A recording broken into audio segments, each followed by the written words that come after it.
All right, well, I'm going to get started here. Basically, today's topic is business growth. And what I'm talking about is, let me see, just checking chat here. Okay, perfect. All right, guys. Today's topic is business growth. And this is something that is really crucial for you if you're just starting out in this industry and you're just starting out, not even in this industry, just in business in general. But I'm going to go over specific stuff to the business we're talking about. Everybody here is founding. Business growth, when you boil it down, there's a subset of topics, really important key topics to cover. And starting with the ambition, the drive, and the motivation to be successful. It's very important for you as somebody who's, just starting out and just getting your business on its feet, to really put yourself in the mental good place. This is something that's sort of very foundational. It's very important that you have good planning, good goal setting, that you understand planning, that you understand goal setting. I think, this industry, this business is something that a lot of people fail to fully sort of grasp and wrap their heads around. They kind of look at it and they think of it in terms of, starting up they fail to think of it in terms of a lifestyle. It's kind of how I look at it. I look at starting an agency kind of like how you would start, a business that is a part of your it's not just a business where, you're selling widgets. It's a business where you're involved deeply with your clients. You're involved in the creation of many different elements of theirs. You're involved in consulting. Business has so many different facets to it, and it's not a job. And for a lot of people, when it comes to starting and running and building up their company, they fumble at one stage or another because they don't see the forest from the trees sometimes. That really what you're talking about when you want to launch a big successful company or grow a business into a big successful company is you're talking about adopting a proper lifestyle, and that comes from perspective upon it. And leads. Leads are part of business growth, right? Lead generation, the systems that run and power your business, time management, and of course, practice, which makes perfect when it comes to, going and doing your demos and everything else. And I just saw an inrush of people that just joined. And you know what? I'm actually, guys, I won't dock you anytime. I'll give you the full hour, but I'm going to go back a slide here because I just saw we had a ton of people hop on, and I want to make sure that I start. I just caught that out of the corner of my eye, and I apologize to those who heard me and are going to, hear everything twice. But we just had a whole bunch of people hop in here. Hey there. Thank you, Bruce, Edward, Jason, Janice, Sarah, whole lot of other people. Mike, Benny, Ken. We have 3 Kens. Okay, and everybody else. Welcome to today's presentation. Today I'm going to be talking about business growth, and I'm going to talk about this in the context, obviously, of this industry. A lot of the stuff I'm going to cover is kind of general.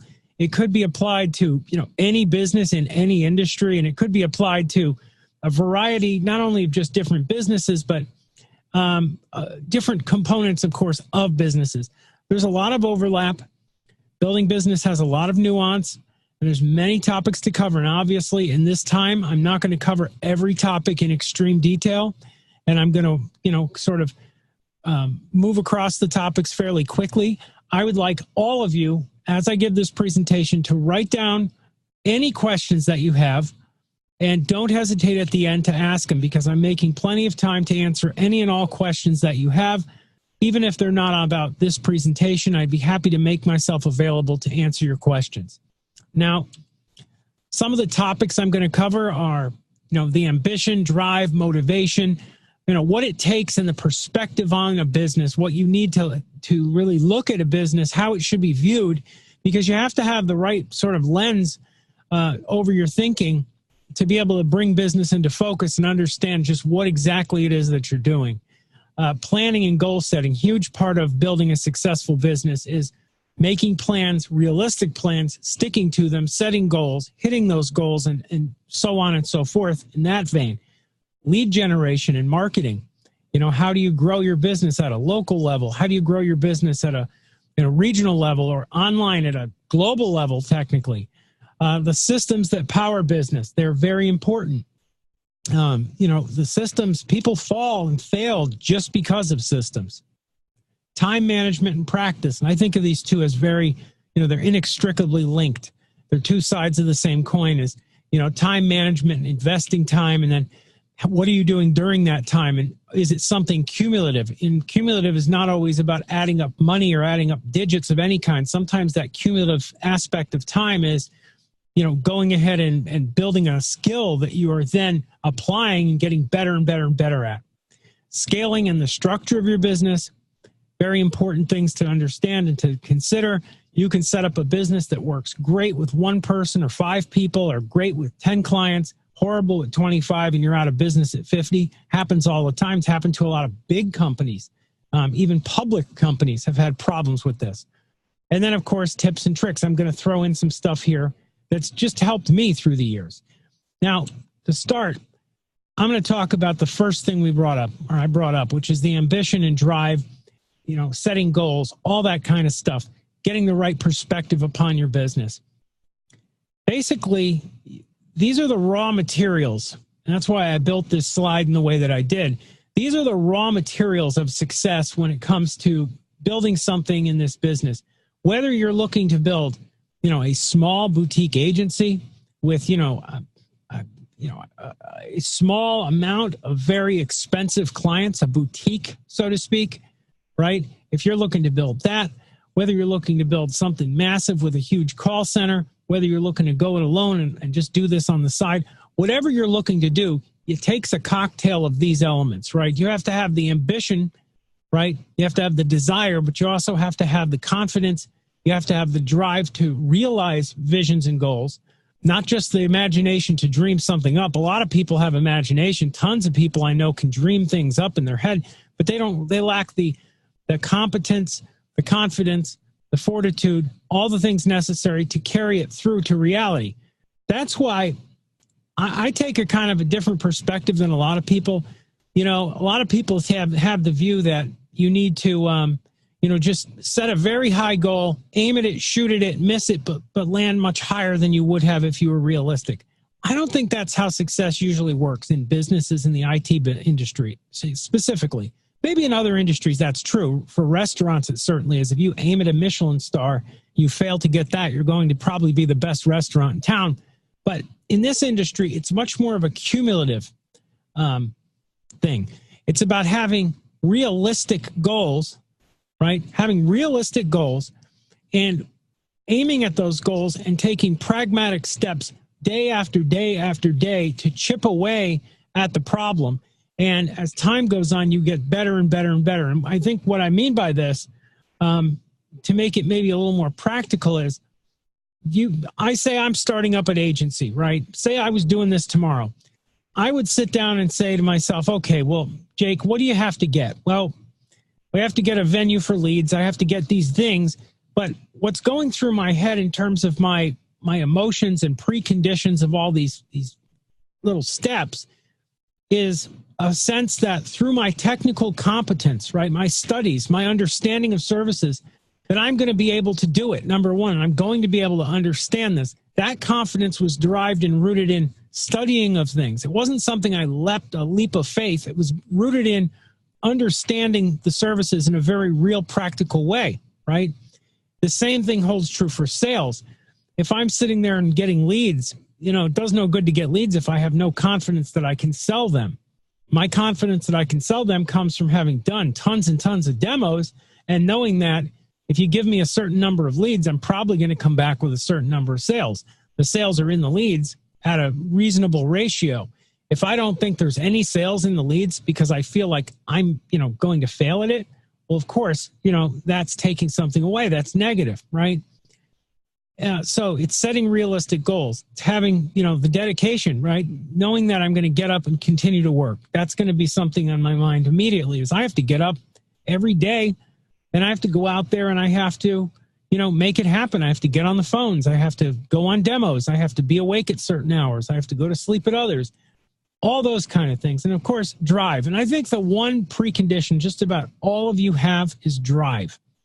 Because, you all have the imagination to have the dream, right? You all want to have successful web agencies. You all have the drive because you've made time. You're on this webinar. You're engaging with us.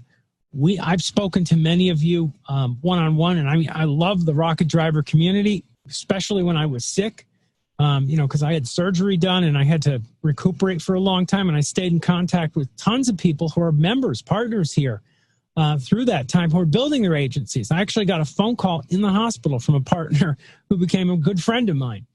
I know that you're people with drive and ambition. Set yourself realistic goals. And sometimes it's hard to understand what realistic is, because if you haven't done this before, you could be in you're leaving it up to imagination. What is reality? What is realistic? Is it realistic that I make 10 grand a week, right? $10,000 a week?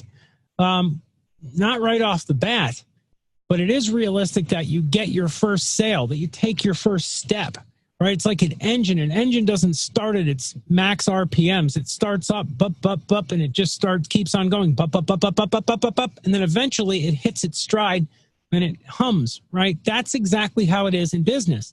You're going to start up by making a sale, by just going through this process.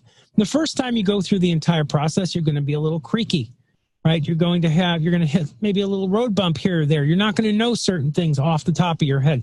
But if you force yourself and you go through that process, you're going to learn it, and it's going to get easier and easier and easier. And that's going to build your confidence, your competence. That's going to build, and that will build your ambition and drive even further, because you're going to see, hey, I'm making it.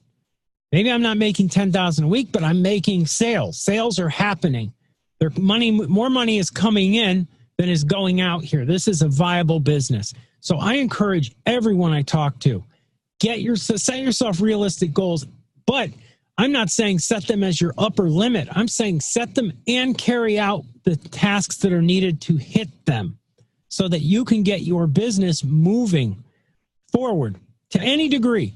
If you make just one sale in the next, say, 2 weeks, one sale, that's it. That's more than zero, but it's a lot more than just one sale, because it's that first sale, for a lot of you anyway, if it's that first sale that gets you to go through process, which ultimately is going to get you everything else. And next, after raw materials, I'm going to talk about you having a personal roadmap, because you have all these preconditions, right? I would like everybody to have a personal roadmap. I'd love to see people do that. Because, if you sit down and you add it up for yourself, you have to have your dream. You have to have your vision for yourself, right? Having that, that master plan. What are your financial goals? Long-term, right? They can be short-term, but make them long-term. What are my financial goals? Well, I want to retire at 50. I want to retire at 40. I want to retire at 30 even. Some of you are pretty young on this call. I don't know if we have any 20-somethings here, but there's a lot of you out there. Get yourself a master plan, get yourself those goals, then move on to the practical stuff. Where are your leads coming from, right? I have my goal. My goal is to make $10,000 a week, a month, whatever. Okay, I have that down on paper, but to get there, it's going to take X amount of sales. That's going to come from X amount of leads. Those leads are going to come from somewhere. You can buy them, you can generate them, you can get them from somewhere. That should be step one of your plan, is a lead source. Without leads, and I mean, you know what? It shouldn't even be step one. It should be a lead source. It should be the marketing system and then the lead source, right? And your marketing system could be pay Rocket Driver for leads. You could do that. Or it could be go out there and get them. But I'm going to talk more about leads in just a moment. Next thing that you need to talk about, or we need to discuss, is, in your master plan would be, how much are you going to work every day? And I'm going to talk about time in detail here, but how much time are you investing? For many of you, not all of you, I mean, for many people on this call, This is a part-time job. This is something to do in your spare time. It's a business you're looking to start up, and a side business. And I respect that, and I understand that. I think that's great. But even if it's a side business, if you want it to make money, you're going to have to dedicate consistent effort to it. And I'm not calling you lazy at all. What I'm saying, though, is a lot of times, and I've done this a lot myself, especially when I was younger, I would say, well, I'm not going to give myself a cap on how much time I'm going to spend. I'm just going to attack it. Well, the problem with that is you'll start off attacking it, and then you'll go from one day you'll work 10 hours, the next day you'll work 1 hour, the next day it won't work at all, and you'll say at the end of the week, I worked an average of 11 hours or something, right? But the truth is you would have been better off working, an hour a day throughout the week consistently and chipping towards defined goals than throwing yourself at this. I tell everybody again and again and again, one of my mantras is, this is a campaign or a war, not a battle. Are you going to go it alone? For many people, when you start your agency, you're working all alone. For some people, it could be beneficial to have a local partner, a real world partner at their business to do this with. You can motivate each other. You can bounce ideas off each other. You can work with each other. You can demonstrate together. You can do a lot together. For other people, they'll want to go it alone. For others here, they already have partners. For some here, it's a husband-wife situation, or a husband-husband or wife-wife situation, whatever the case may be. You're working it with your spouse, okay? For some of you, it's something that you're just going to do alone. Whatever it is, figure that out and factor it into your master plan. Because if you have somebody else to rely on, divide up responsibilities. Doesn't make sense that the both of you overlap and do the same thing and waste time. Systems you're going to use, going to have to figure them out, going to have to implement them and use them. And I'm going to talk more about that in just a moment. And last but not least, I said this already, so I won't really repeat it. What are your goals? Put that down, get yourself definable goals. Now, leads are something that, the importance of leads really can't be stressed enough. You can buy them, you can generate them, you can buy them and generate them, you can buy them and then generate them. Whatever the case may be, you have to have leads. And I think even if you're buying them, just about everyone here would be best served, even if you're buying tons of leads, to still do some local prospecting. And here's why. You buy leads, that's great. And the leads we have are not only affordable, they're at cost. So there's no wasted money there. You're spending at cost into a volume discounted system. So you're not like buying leads and blowing profit on, something that's null. But when you generate a lead locally, right, you go out, you door knock, and I'm not saying knock doors of churches or knock doors of schools or knock doors of organizations that are going to be difficult to sell to. I mean, go out, prospect up some businesses online, look for some that don't have good sites or junky websites or whatever. Go out to those businesses, market to them, and turn them into some prospects, right? You knock a few doors, you're going to eventually generate yourself some prospects and some leads that are local to you.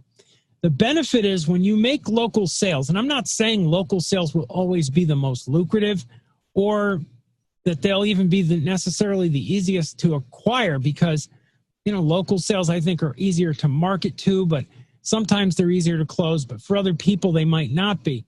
But when you get a local sale and you have that person as a customer, they can become so beneficial to you down the road in terms of your marketing. You can get them to go and actually do, YouTube testimonials for you. If you can get them to do these things, the kind of things customers do, especially if you offer them a service down the road and you give them a discount to do it, and they can do testimonials for you.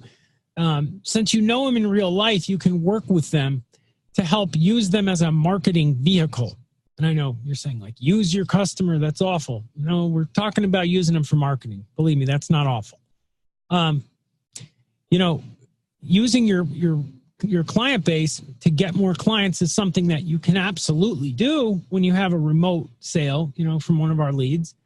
And that's fine. You can do that. However, in real life, it's just that much easier. And for new agencies, those that are just starting out, you know, it's one of those things that having that edge where you go and you create, you know, a testimonial. You basically, this is what I would do if I were you guys. And I'll tell you what, one of the strategies I would employ, because I used to tell people to do this and they were very successful when they were starting agencies years and years ago.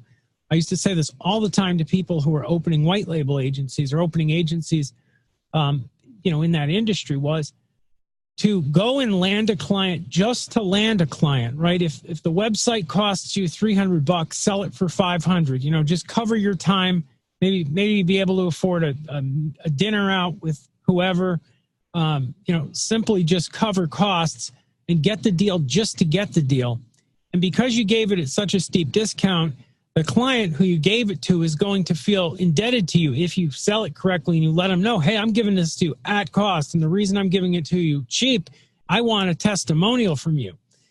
And I would do a deal just like that if I have a new agency, just to land the deal so that I can go ahead and use them as a prospecting tool.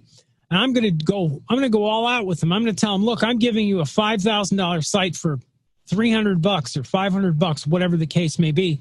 I want you to do a few things for me, and I'm going to put it in your contract that you will accept phone calls from my prospects for a period of 6 months, let's say. Not every day, but up to, you know, 2 a week or 1 a week, all right? You'll accept a 5-minute phone call from them, something that's, you know, totally acceptable. I put that in there. I put in there that you'll do a testimonial video, and you're okay with having it on, you know, YouTube, just a 30-second vid. Doesn't have to be shot with a 4K camera professionally. You can just shoot it with your smartphone. But the point is, get the testimonial. And I would tell them I want positive 5-star reviews for you on, you know, every local business website. You know, and you can draw yourself a list, get yourself out there.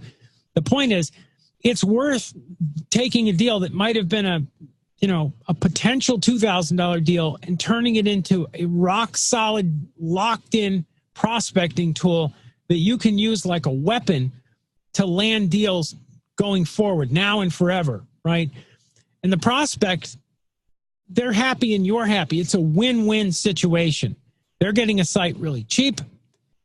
And you can just be honest with them. You don't have to tell them, you know, we've been in the industry for a long time. You don't have to say that. You could tell them, look, I'm starting up a new web development agency. I need to have a client, so I'm going to offer you a site really cheap. Just be straightforward and honest, because I guarantee you within the vicinity of everybody on this call, there are countless organizations out there that need sites, right? Everybody knows that. You guys know they need websites. They just need them because they need them. They're going to buy from somebody. Why not buy from you?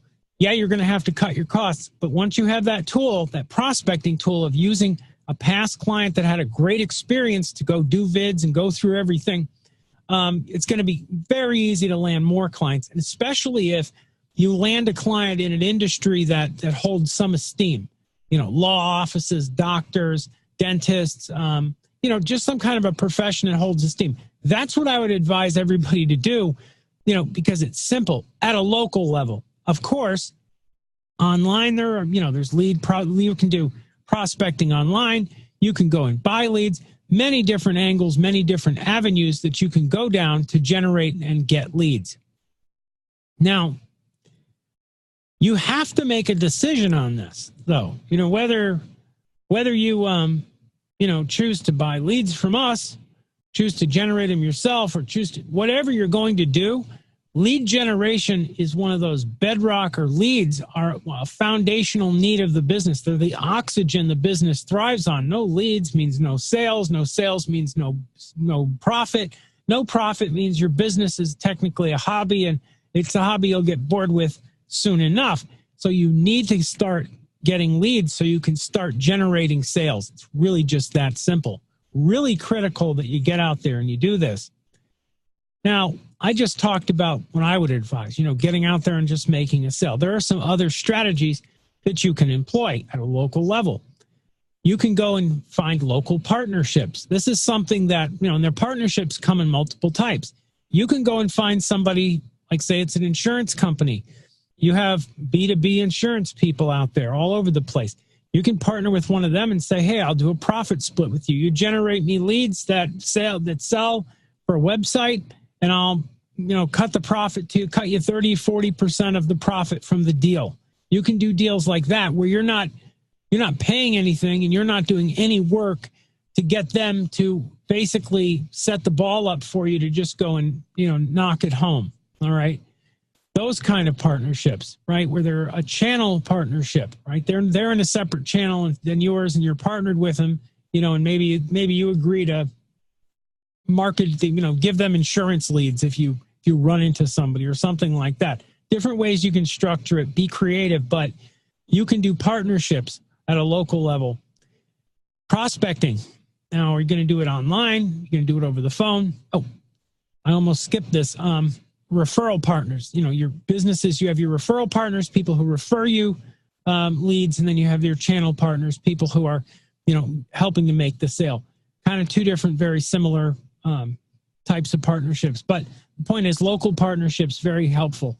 One other one I'm going to mention there, and I'm sorry I'm backtracking just a touch, is I tell people you have to get creative when it comes to your partnerships. If you're in this business, you have to, move around a lot and be flexible. Partner with, you can partner with hairdressers and get leads. You can partner with realtors and get leads. You can partner with just about anybody. It is really in your best interest to cast the net far and wide without casting it recklessly. In other words, you can have a lot of partners, but make sure that those relationships are curated. Make sure that, you check in with them a couple times a year. Make sure that if they're passing out any information about you, you keep it to a minimum and keep it good and accurate. Just make sure stuff like that. Make sure they have an up-to-date phone number with you. Little stuff like that. It's silly. It's common sense, but at the same time, people historically have had some pretty big screw-ups there and hasn't worked out too well. Prospecting, online or local. You have to, if you're going to prospect, I go into this a lot as pertains to growth. You can prospect online. You can pay somebody to generate your leads. You can buy leads directly. You can generate them yourselves. There's different ways to handle it. Prospecting online doesn't necessarily mean just looking for websites that are not mobile. It can mean going on Craigslist, going over to gigs, internet, right? There's a section there in your local area, and you'll see the major city of whatever state you live in. There are businesses there that are posting, looking to have a website built. There are businesses that post, all the time to Facebook groups and stuff, business owners on LinkedIn, going ahead and using that as a tool to prospect. And I'm going to do a video on that, setting up your LinkedIn business page and going through and actually using that as a vehicle to help market your business and lend credibility to you, because that can be helpful. Think of prospecting broadly, and don't think of, because you're doing A, you stop doing B. Building a lead generation machine is about doing everything continually. It's about going in and, not putting all your eggs in one basket, but having a lot of baskets. Event marketing. I love event marketing. For anybody who's starting any kind of local business, event marketing is fantastic, where you go to, and there's all different ones. There's local Chamber of Commerce meetings. There's groups like SCORE, Senior Corps of Retired Executives. There's all kinds of different home shows, trade shows, all sorts of stuff at a local level in every major city and every major town. Well, not every major town, but basically every major city has these type of groups that you can go to, and you can guerrilla market. You can go there with your business cards and talk to people, talk to business owners, get your name out there, get it out there, the word out, what you do, and you can walk away with some really solid prospects and maybe make some sales. A lot of people are not looking for the big web development agency experience too. Keep this in mind. You may view yourself as small because you're just starting up and it's just you. That actually may work in your favor with prospects who have worked with big agencies and felt themselves to be small and forgotten because, their website that they only paid $7,500 for didn't even make it on the radar at the time they had it built a couple years ago. So by going with you, they're going with someone much smaller, but they feel important and they know they're going to be well taken care of. There's a lot to that. There's a lot there. The next thing I'm going to talk about, just to shift gears here, is systems. And boy, there's a lot to talk about with systems. And I am definitely, I would say, opinionated when it comes to systems. You need systems power your business, right? A lot of folks, when they first start up, in this or any industry, just think of the systems they're already using. And I think humans have this tendency. Whatever we're used to using or what we're using right now, we think of in terms of what we should be using or we should continue to use going forward. But when it comes to a web development company, you need to think ahead and think long and hard, because the systems in a way will define your growth. They will either cap you or even cripple you going forward. And what systems do I mean? Well, your client relationship management system for prospecting and sales, right? The system where, you're going to use yourself for keeping track of your prospects, for keeping track of sales, where your funnel is located, the system that you're going to potentially put salespeople into and give them leads and take the leads away. Your client information storage system. What do you use for that? Because it's not wise to just use the hard drive on your computer, right? Your computer crashes and you can lose it, or theirs crashes, you can lose it. Especially if the client info includes graphics and files, right? So what system do you use for that? And email and communications, the system you've been using, you may have used Gmail in the past. Well, it's not really professional, and there's some serious limitations to Gmail until you get into like Gmail business. But even then, why? You want to have email at your domain. So a great system for prospecting and sales is HubSpot, right? And that's in our portal. That's right there. It's linked inside of the Rocket Driver portal. But, it's a free CRM solution. There are other free or low-cost CRM solutions. You can Google for any of these systems. You can Google free CRM, and you can go and look at Capterra or look elsewhere and see exactly what systems exist and how much they cost. Some are very low cost, some are totally free. Client information storage, there's a ton of different options. You could use, Google Drive for that potentially, which isn't really a problem if it's just for storage. But you can, use Dropbox. You can go and use something a little bit maybe more sort of multi-purpose like Smartsheets, but that does cost money. I think that it starts at $10 a month. But Smartsheets is like an online system that does a lot of different things. There are a lot of different systems out there. And it comes to, email and communications. Obviously, use the email client of your liking and, the servers that are there for handling that. What's really important to understand is there is no end-all, be-all system. A lot of it boils down to preference. A lot of it is not a situation where this system is better than that system in an absolute sense. A lot of it is where one system, it's not a matter of better, but one system fits you better or fits you better. And then you say that for a couple, you have a couple systems, they have to fit together as well. And how they fit together and how this overall ecosystem functions is really, really what matters. And I mean, so important for for everybody to understand, to think about their systems they use and to really audit themselves on an ongoing, continual basis to improve themselves, improve, how much time they're spending. Make sure that, you're going through the motions, of looking at, are these systems efficient? Am I using all of the features with them? Is this, especially if you're paying, is this cost justified? And don't be afraid to get rid of a system and move to something else. It's important when we talk about business growth, though, to think of the long-term ramifications of systems, right? Now, there are horror stories galore out there of web shops and all kinds of software and development and ad agencies and businesses that are either direct analogs to the one you're setting up or are in fact businesses that were in this industry that went with different software solutions and scaled up and then hit a brick wall like at 90 miles an hour because of problems they had. The problems might have been security. The problems might have been lack of interoperability.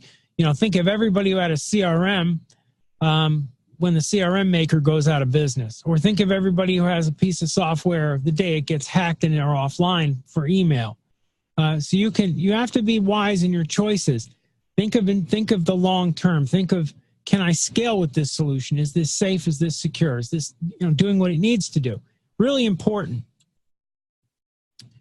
The next topic is time. Wow, is this important? When we talk about time, you know, this is kind of taking everything I just talked about, all the different elements of, you know, effort and energy and the systems and everything else, and condensing it down to the fact that whatever you're doing, you know, you've got this whole thing set up. You've got leads, you've got systems, you have the drive and the ambition. You've gone through training, you have prospecting down, you know, and you're working. Well, you have to have the lasting power to see the fruits of your labor, meaning that, you know, good results take time. The first time you pitch, you could have a perfectly set up business. The first time you pitch, it goes awful, right? You walk in front of the prospect, you start talking to them, or else you conduct a demo on your computer and, you know, you've got them logged on and their screen locks up and you forget whatever you're going to say and it all just goes to hell, right? You can have that happen. I have had that happen. I have had some epic meltdown. I mean, really horrible demo meltdowns in my time. And, you know, if you give up because of that, because of a single meltdown or a single, you know, travesty of a situation, you're not going to make any money. You have to invest the time and you have to have that drive and determination to continually prospect, to continually pitch, to continually work. Okay. And this goes back to planning, scheduling, and executing against those plans. So you have a plan, you execute that plan. You know, you don't put something in paper to crinkle it up and throw it in the garbage. You put it to paper to be able to, you know, keep track of what you're doing. And of course, staying consistent. It is so critical. Honestly, I really think consistency almost matters more than anything else. If you're consistent in your efforts, if you're stable in your efforts, you can sort of move the gears of business around and accommodate for all kinds of deficits and things that are lacking. If you're consistent, if you understand and you know, you'll be there every day and you're going to, you know, come in and you're going to work every day. Because you could say, well, so-and-so is very technically gifted and so-and-so is not. But so-and-so who has technical gifts doesn't show up to work every day and the other person does. The one that doesn't is going to, over time, overtake the gifted person because they're going to learn, they're going to get procedures down, they're going to compensate for the areas they're lacking in, and over time they're going to achieve results that are huge. And I've seen that happen a ton. And I'm going to throw it in here, and I put it in this slide, is to have fun. Don't think in terms of, I have a plan, I can't do anything outside of the spectrum of this plan. No, the plan is like a framework. The plan is something you adhere to for self-discipline. If you have a plan and it doesn't include local marketing, and then you find out that, you know, every June there's a huge trade show near you, by all means, it might not fit into your plan, but maybe you should go do it anyway. Have fun with this. Loosen up, lighten up. Don't take it too seriously. It is serious, but don't stress yourself out, basically. When I was younger, I was a very stressed out person. I would get very stressed out when I would go on to do demos and I would go to do sales and I would have to talk to people and do all kinds of things. And it really, there was no upside to it. There was no real benefit to, you know, having this sort of a perspective. I really learned when I hit my 30s to calm down and to focus on what matters and to have fun as I worked and to look at work differently. Don't look at it as this miserable thing. take away all the if something makes me miserable about work, I get rid of it. I push it away. I'm not going to deal with it. I'm here to be happy, but I'm here to get results. I'm here to do something positive. You can be the same exact way at your business. And last but not least, of course, practice. And I mentioned this before, practice makes perfect. There's nothing else that will, right? You have to, get good at what you're doing. It takes practice. Ask anyone who's good at anything. Just about all of them will tell you it's the product of hard work, not dumb luck. Now, I'm going to talk about raw scaling. Okay, so I'm changing gears again here, and we're going to talk about what does it take to scale? How do you go from one client to 10 clients to 100 to 1,000 to 5,000?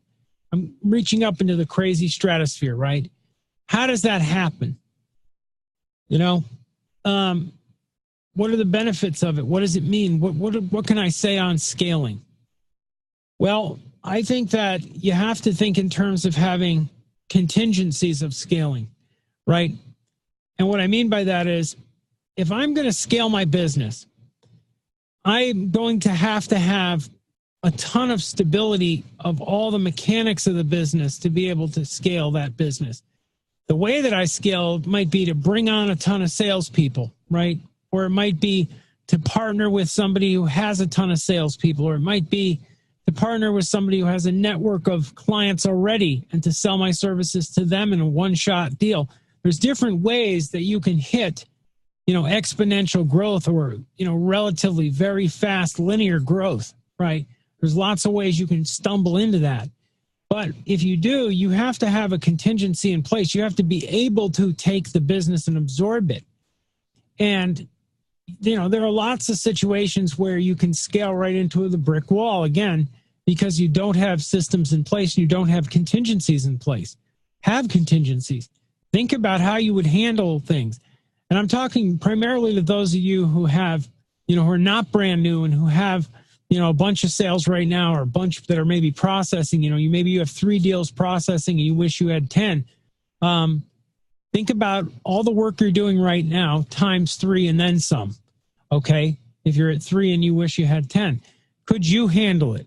Could the people who work with your business handle it? How would you handle it? How would you do things differently? Because the first step to that exponential growth should be taking a good hard look at all of your systems and your protocols and how you operate, and walking through all that, doing some serious efficiency runs on it to make sure that you are able to handle a whole bunch of business uptick.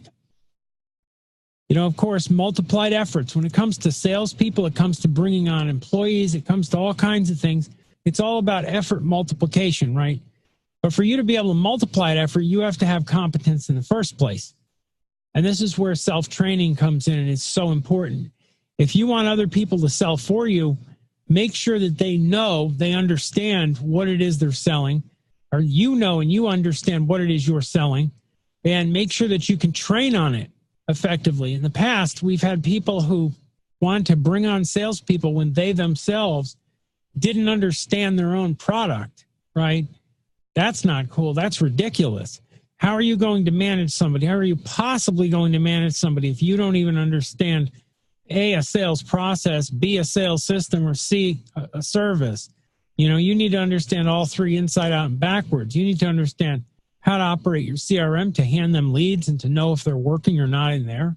You need to understand the service because, you're going to engage with the client on the phone and stuff, and potentially take over deals midstream. You need to understand the service pretty well. And you need to understand the process at your company of how to process, how to, go bring this person from not being a client to being a client. That's pretty simple, but you still need to get that in place. How do you get files over to us from them? And, how do the mechanics work? Have that mapped out. Now, I've kind of gone over the last 2, which are snowball type of scaling and Salesforce scaling. These are the 2 kind of ways that you usually see businesses scale. In the case of snowball scaling, that's basically scaling where a business, gets a sale locally. Let's say that you sell an attorney And then another attorney or another business finds out about it because they like your work and they hit you up for a site. And then you have 2 sites out there. And then a little while later, it's 3. And then a little while later, it's 4. Well, eventually it's, say, 20 sites, right, locally. And from that point on, it can be very easy to scale because other businesses are constantly hearing about your business first person from clients. And it's very easy to see how this can scale you out, right, can get you more and more business. That's snowball type scaling. Then there's Salesforce or push scaling, right? Push scaling is far more common. When you're talking about this industry and talking about tech companies in general, generally push scale, but snowball scaling does occur. Now, push scaling, basically, you're looking at you have leads, you have a lead generation system, whether you're buying from us or you set up a generation system of some kind. You bring sales reps on, you ramp up the number of salespeople you have, you keep on them, you manage them correctly. And you have the efforts, you eventually have, say, 10 sales reps or something working, whatever that saturation number is, where you bring them on and you ramp up the number of sales in that way. And that's primarily, these 2 types of scaling have different challenges. One is a technical challenge to a degree, which is snowball type of scaling. It's a little bit more of a technical challenge. Salesforce type scaling is a managerial challenge. Not saying it's not technically tough, but you can see where these 2 types of scaling differ somewhat, right? One is you're very active and pushing. The other one is you're very passive and delivering, huge quality and managing your client interactions to a very high degree. Lastly, partnerships. There are all kinds of different partnerships that exist out there. And I talked about a couple before, but one way of scaling, and I hinted at one just a moment ago, which is, say you partner with somebody who has a business that has, 100 B2B clients already, and you work it out with them to sell your service to their customers. Those kind of deals exist and are out there. Of course, they don't grow on every tree, but they do exist. Making sales that way, provided you land the deal, is easy. But it presents a huge logistical challenge, of how do you onboard and bring in and handle and manage all the back and forth and everything needed, say, for 50 clients at a time, even if it's 10 at a time. If you've never gone through the process before, that can seem daunting.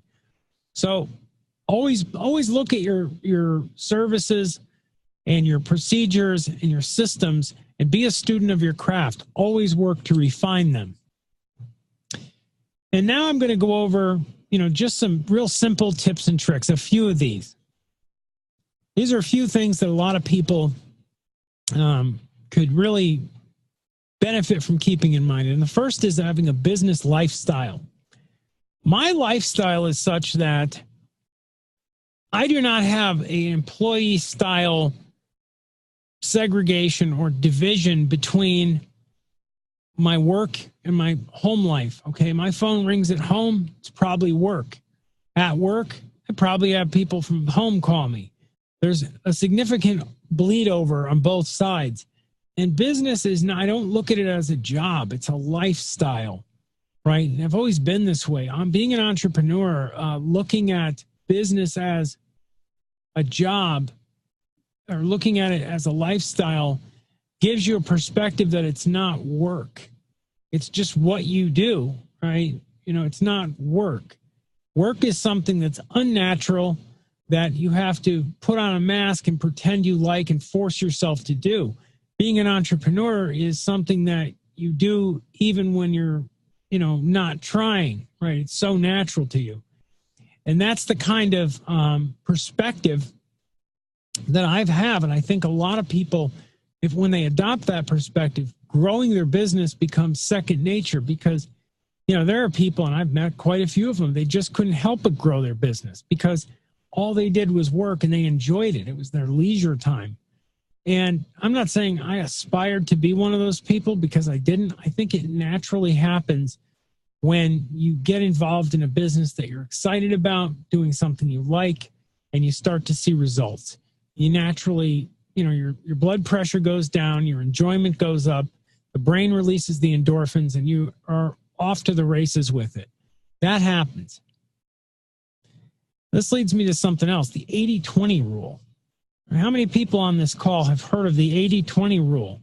It's kind of a universal rule. It doesn't apply just to business. It was actually discovered, I believe it was by a philosopher in the Renaissance, who discovered that 80% of results come from 20% of effort.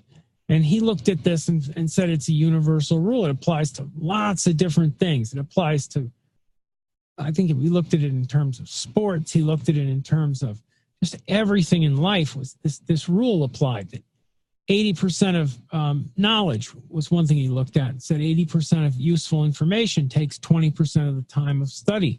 The remainder takes 80%.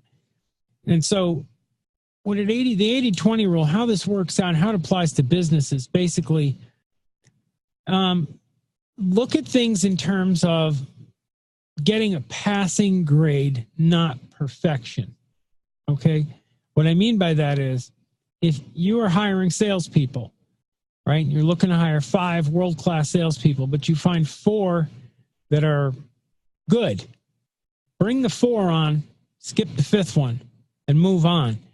Because trying to get that last one is going to take more than all 4 combined. Or when you land a deal, when you're working on selling a prospect, it's important to go the extra mile in sales, but at the same time, always be cognizant of when you've invested enough and it's time to cut your losses, because you can get into crazy overinvestment and end up violating the 80-20 rule, where you're spending a huge amount of time on stuff that's not productive, stuff that's not valuable, and stuff that's not going to benefit you.